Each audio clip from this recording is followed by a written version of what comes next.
In 2024, Sonos refreshed the Arc with the Arc Ultra. Now, the dust is settled, the hype is relaxed, and Sonos mostly fixed the divisive app update. Today, we're looking at the expanded version, the Ultimate Immersive Set with Arc Ultra, to see if it's a sound decision for your home theater.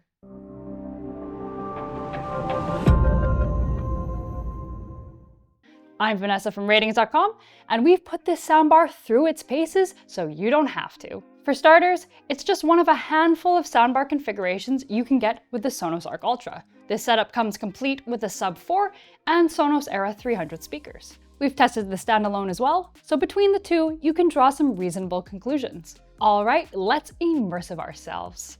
You can add on or group together most pre-existing speakers in the Sonos lineup, which is a handy way of upgrading your collection. Given the modular nature of the Sonos lineup, it's essential that each generation matches its previous generation's aesthetic in a mix and match way. So, unsurprisingly, there aren't any drastic changes to the updated Arc Ultra, which looks more or less like the OG Sonos Arc. Stylish, sleek, a slab of minimalism, and available in white or black. The new Sub 4 included in the package resembles the previous Sub 3, but in a subtler, semi-matte plastic, which picks up fewer fingerprints, which is a bonus. You can also place it vertically or horizontally, lending you a little bit of flexibility. The satellites are the Sonos Era 300, which have been around for a few years already, and are part of the last generation's kit too. These are fairly large as satellites go, with up-firing drivers and front-facing drivers. Rest assured, the build feels upscale. If you plan on mounting the bar or satellites, you'll need to provide hardware, which is an added cost. $80 for the bar and $130 for the satellites. Geez, we don't blame you if you want to go with a cheaper third-party option here. Regardless of the kind of audio source you listen to, the Ultimate Immersive Set sounds good and fills the room. For stereo content, it supplies a good amount of bass without overwhelming the mid-ranges. This is where speech and melodic instruments reside. Meanwhile, the treble sounds brilliant without edging into being sharp.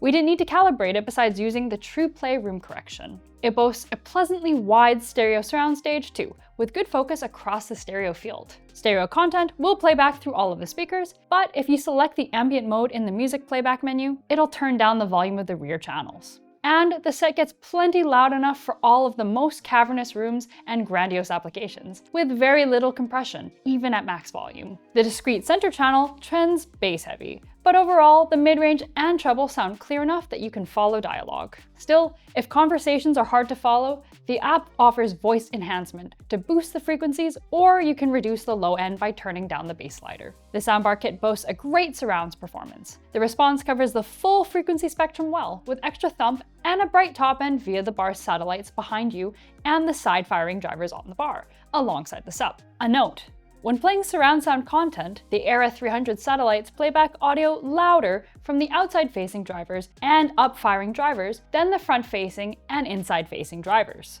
This is intended to simulate a more expansive surround sound stage, but it's also a bit divisive with owners. Since the Ultimate Immersive Set has 4 up-firing drivers placed around the room, it gives object-based Dolby Atmos audio the dimension of height. The tuning covers the low end through to the treble well with a good balance. The main con here is that the tracking gets a bit messy and undefined when sounds move across a diagonal plane. Otherwise, the Era 300 speakers make a meaningful difference here compared to the all-in-one Arc Ultra. So if you watch a lot of modern movies with Atmos mixes, the satellites are worth it. Simplicity is the name of the game for wired connections. You get a single HDMI eARC port to handle everything. It's low latency across all of the supported audio formats, including Atmos, DTS, and Dolby Digital, but you can also adjust the AV sync in the app if necessary. A couple of things to note. There's no optical port, so you'll need to buy an adapter if you want to use it with older devices. There's also no HDMI 2.1 pass-through, which might be a non-starter if you're into competitive gaming.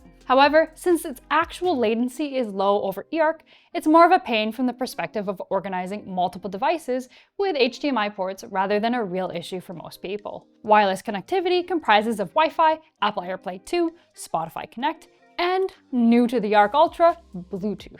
There's no Chromecast, but unless you're a real Google stan, this ought to address the majority of your wireless needs. The Sonos Companion app handles all the features you want, and since there isn't an actual remote control, it's essential. Sure, there are basic playback and input controls on the top of the bar, but many of the features require the app, like setting up TruePlay. Since the Sonos app is used for all of the brand speakers, the upshot is that if you already have a few products by the brand, they're handled by one app. The downside is that the organization is a bit unintuitive with the submenus. Access to TruePlay for room correction helps sculpt the sound to your space, and if you have an iOS device, you can use the advanced mode to tune the sound from different locations in the room. With Android, you only get the basic version of TruePlay's room correction, which is a single tone, one and done room correction instead. You can use the bass and treble sliders, choose preset listening modes, access night mode, and a 3-strength version of voice enhancement to change the sound.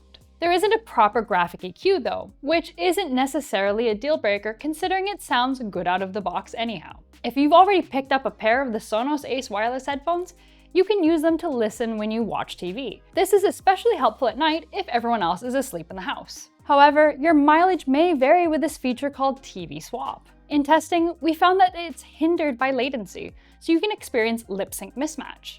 Feeling lonely?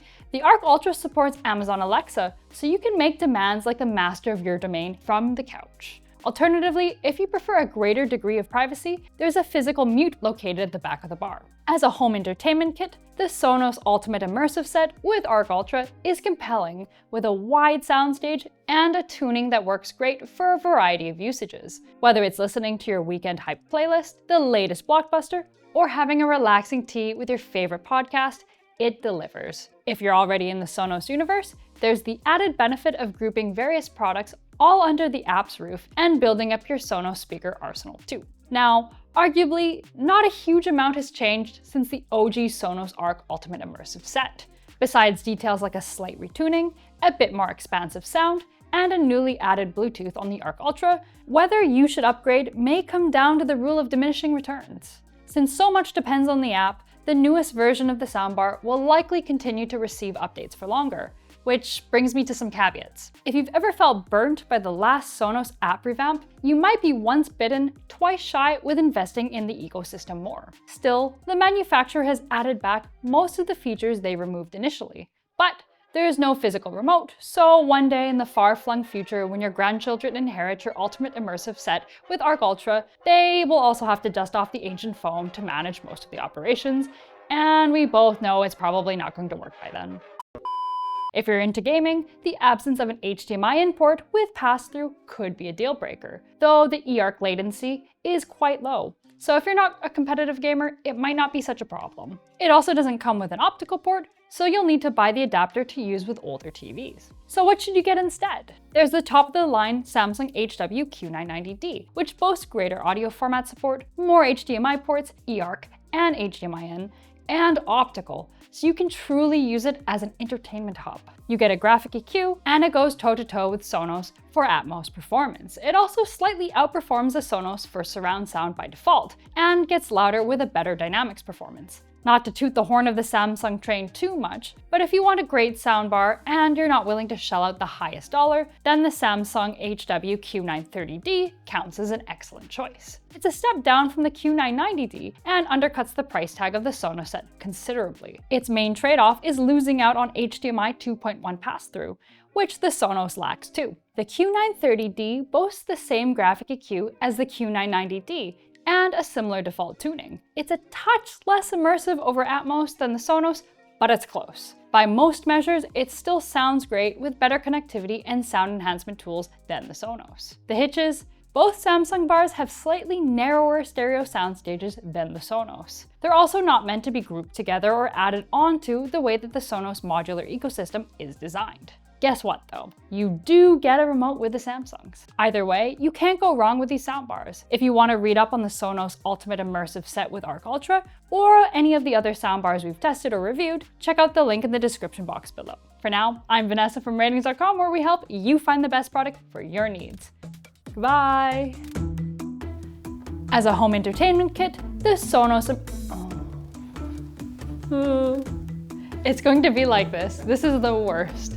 That's exactly, it's gonna be 90% this, to be honest. Thank you, Sonos, for nothing.